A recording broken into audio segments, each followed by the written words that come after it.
মানুষ এক বিন্দু ভালো না বেসেও বিয়ে করে, যুগের পর যুগ একসাথে সংসার করে যেতে পারে।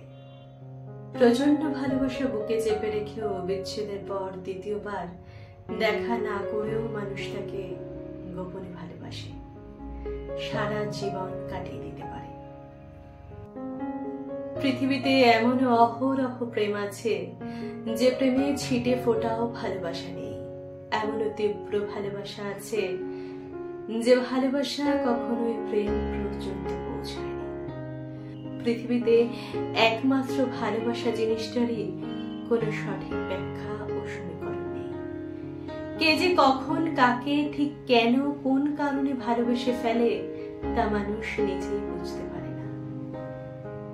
যে প্রিন্সেস ডায়না কারো কাছে স্বপ্নের দূতী, সেই প্রিন্সেস ডায়না আবার তার স্বামীর কাছে কেবলই একটা প্রাত্যহিক শূন্য মাত্র।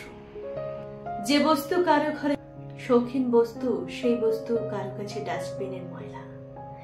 যে মানুষটি আপনার কাছে স্রেফ জিরো, সেই মানুষটি হয়তো অন্য কারো কাছে সুপার হিরো। ভালোবাসা জিনিসটাই এরকম গোলমেলে। আপনি যাকে ভালোবাসেন তার কাজল আঁখিও কারো কারো কাছে অসুন্দর, কিন্তু আপনার কাছে তার কালি পরা কোটরে ঢোকা চোখটা কবিতার বনলতার চোখের মতন। আসলে গোটা জীবনটাই একটা প্রশ্নবোধক চিহ্ন, আর ভালোবাসা সেই প্রশ্নবোধক চিহ্নের উপর আরো একটি বড় প্রশ্নবোধক চিহ্ন।